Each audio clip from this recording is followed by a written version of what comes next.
Continuamos en Contexto Global, la franja de France 24 en la que actualizamos las principales noticias del día. Soy Valentina Torres Sánchez, vamos a revisar los titulares. Avanza en Bogotá la conferencia ministerial del Grupo de la Haya, en la que la relatora especial de la ONU para los territorios palestinos pidió a todos los países que corten relaciones con Israel. En terreno, Naciones Unidas denunció que 875 palestinos han sido asesinados en las inmediaciones de los centros de reparto de ayuda. En Brasil, el expresidente Jair Bolsonaro rechazó la solicitud hecha por la Fiscalía a la Corte Suprema para que sea condenado por el presunto intento de golpe de Estado.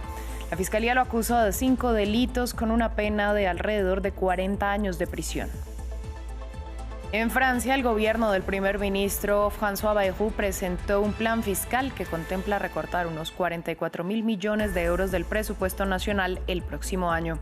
La iniciativa incluye recortes tanto en la plantilla de funcionarios como en el gasto social y sanitario.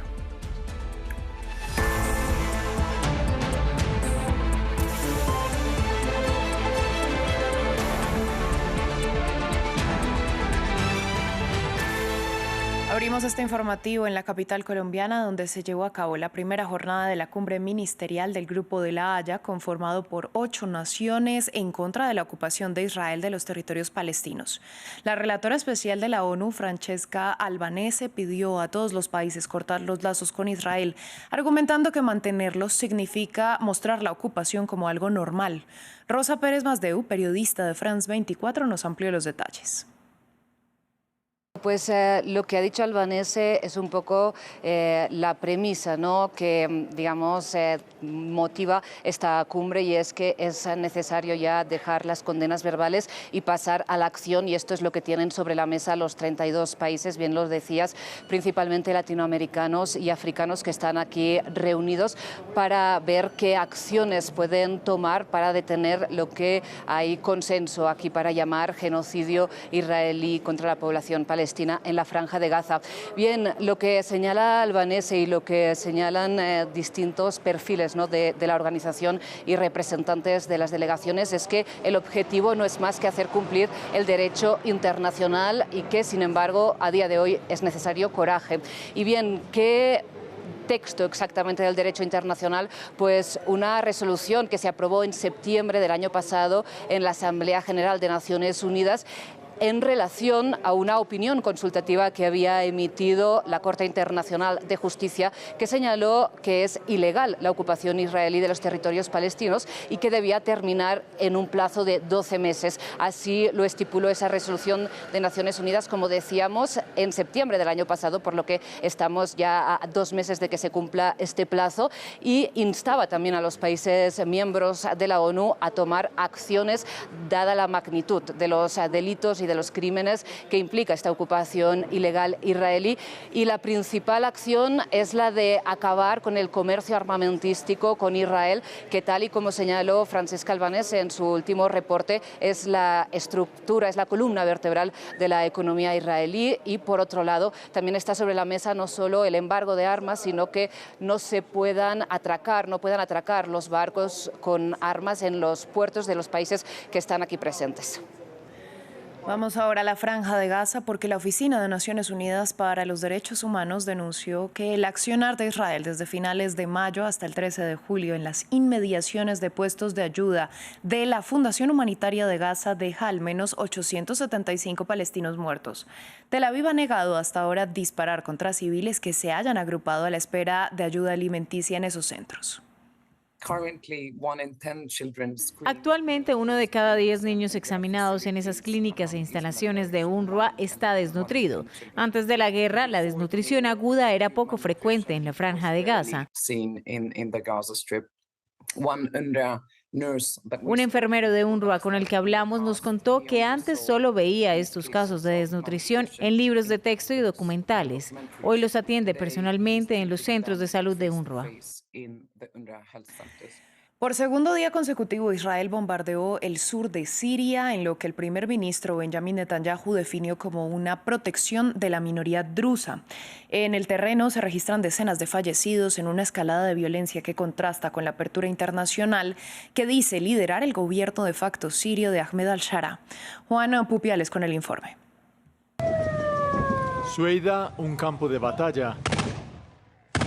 Desde el domingo, esta ciudad siria es escenario de una escalada de violencia entre grupos armados drusos y tribus beduinas, un conflicto que cuenta ahora con la intervención de Israel.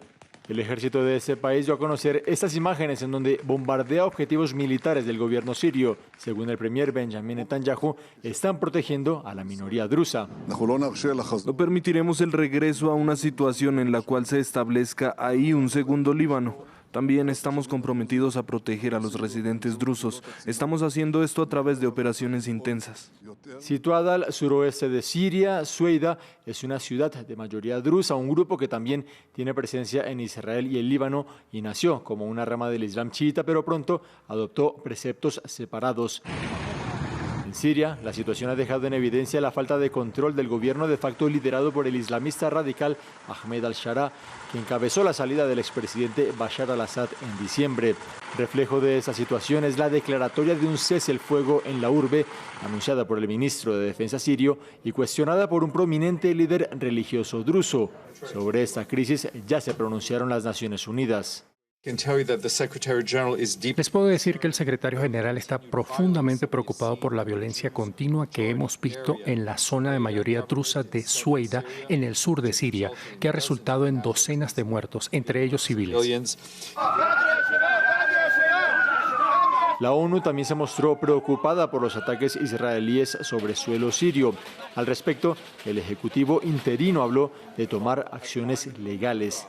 De acuerdo con el Observatorio Sirio de Derechos Humanos, las fuerzas del gobierno sirio y sus aliados han ejecutado a 21 civiles drusos y ya son al menos 203 los fallecidos que dejan estos enfrentamientos desde el domingo. Ahora vamos a Brasil. La Fiscalía General pidió al Tribunal Supremo que condene al expresidente Jair Bolsonaro y a otros 7 acusados por estar presuntamente involucrados en un intento de golpe de Estado para evitar que Luis Ignacio Lula da Silva asumiera el poder en 2022. Las autoridades fijarán un plazo para que los procesados presenten sus últimos argumentos y se espera que la decisión se conozca en octubre próximo. Ramiro Cuevar Verena nos amplía.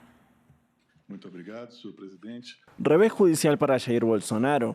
La Fiscalía General de Brasil pidió la condena contra el expresidente y 7 colaboradores en la causa por el presunto golpe de Estado que intentó evitar la asunción al poder de Lula da Silva en 2023.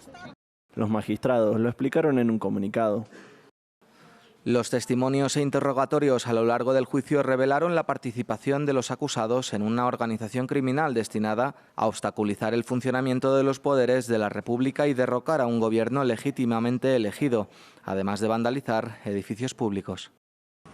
La causa que involucra a Bolsonaro abrió una brecha en la opinión pública del país sudamericano. También pensaba que la democracia era algo sólido, inquebrantable, así que, en mi opinión personal, y sabiendo que están recopilando entrevistas, sin duda hay que arrestarlo. El presidente, considerado el mejor presidente de la historia de Brasil, hoy está siendo perseguido por su opinión o por no estar de acuerdo con ciertas actitudes del gobierno actual. Creo que esto es absurdo. Es lamentable lo que Brasil está viviendo hoy. El proceso que acusa a Bolsonaro también dividió posturas en el plano internacional. Por caso, el presidente de Estados Unidos, Donald Trump, lo calificó como un perseguido político y amenazó a Brasilia con imponer aranceles de hasta el 50%. La Fiscalía dará lugar a los acusados a que presenten sus últimos argumentos en un caso que, se espera, dicte sentencias entre septiembre y octubre. En Colombia, la semana máxima de trabajo pasa este martes de 46 a 44 horas. Un alivio para empleados que se complementa con una reforma laboral recién aprobada que les aumenta los recargos nocturnos y dominicales, entre otros beneficios. Pero no todos celebran. Los empresarios advierten de sobrecostos que, según estos, podrían poner en peligro su operación. Daniela Blandón y Juan Carlos Zapata prepararon el siguiente informe. Una nueva ley colombiana busca llevar a Jesús Ríos a la formalidad. Tengo un domicilio para el 719, no sé. Trabaja para la firma líder de reparto de alimentos por aplicación y la idea lo seduce, pero también le plantea un dilema: ser empleado o mantenerse como independiente. Hay muchas personas que les gusta trabajar en casos de oficina, en casos de, como decir, tener un contrato. Pues. En este caso nosotros pues nos gusta trabajar en este método independiente porque tenemos flexibilidad de horario.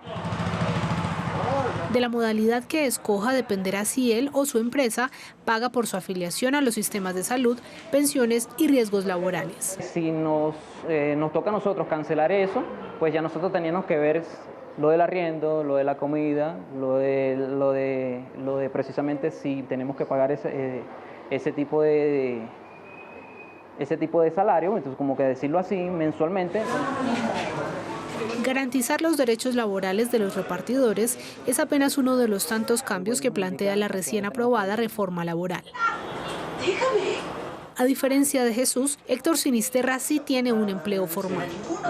Ahora recibirá un pago mayor por trabajar domingos, festivos y horas nocturnas.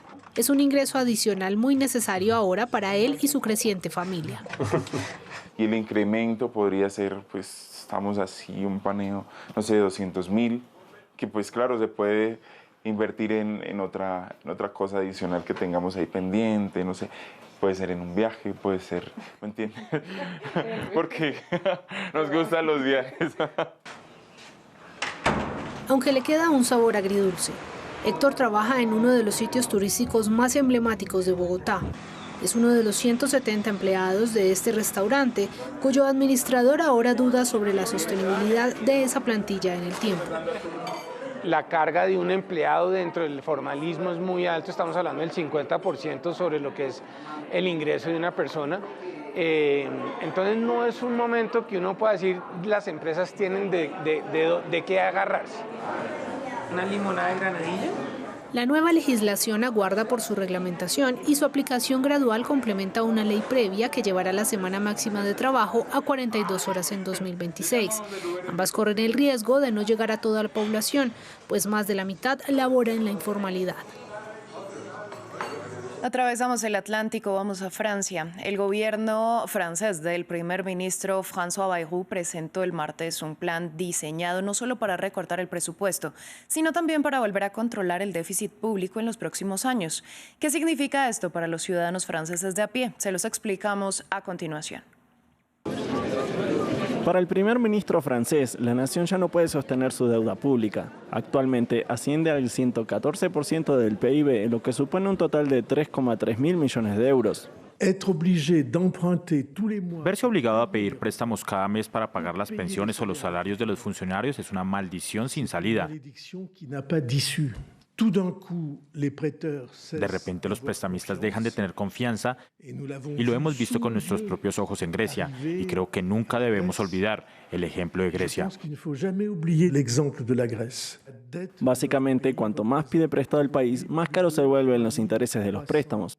El plan de François Bayrou prevé reducir el déficit presupuestario del 5,8% en 2024, año tras año, para cumplir los límites de la Unión Europea del 3% en 2029. Y eso significa recortes, en concreto congelar el gasto público en bienestar social y mantener los tramos impositivos en los niveles de 2025, la fusión o el cierre de determinados organismos gubernamentales y la supresión de 3.000 puestos de trabajo en la función pública, sin sustituir a 1 de cada 3 de esos trabajadores cuando se jubilen a partir de 2027, la supresión de 2 días festivos, posiblemente el lunes de Pascua y el 8 de mayo, día de la conmemoración de la victoria en la Segunda Guerra Mundial, permitiría recuperar miles de millones de euros para las arcas del gobierno gracias al aumento de la productividad. También se prevé racionalizar la contratación, limitar el gasto sanitario y reformar el seguro de desempleo y los planes de pensiones. De hecho, solo hay un sector que verá aumentar su gasto: la defensa. El mundo que nos espera solo se puede contar con uno mismo. La guerra ha vuelto y no podemos dejar nuestro continente desarmado o dependiente únicamente de las decisiones estadounidenses. Esto se traducirá en aproximadamente 3.500 millones de euros en inversiones adicionales en 2026 y otros 3.000 millones en 2027. Bayrou sin duda tiene mucho trabajo por delante para conseguir que todo esto se apruebe en el Parlamento.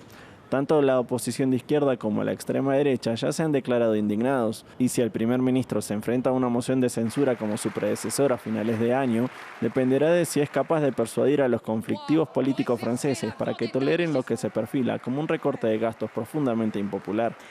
Este martes se conocieron las nominaciones a la edición número 77 de los premios Emmy, con Severance de Apple TV liderando la lista con 27 candidaturas, entre ellas Mejor Drama. Severance narra la historia de un empleado cuya empresa separa quirúrgicamente los recuerdos laborales de los personales.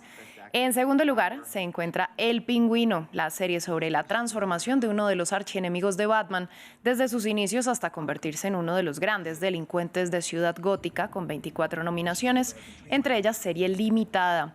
La ceremonia será llevada a cabo el 14 de septiembre. Fin del informativo, gracias por su sintonía.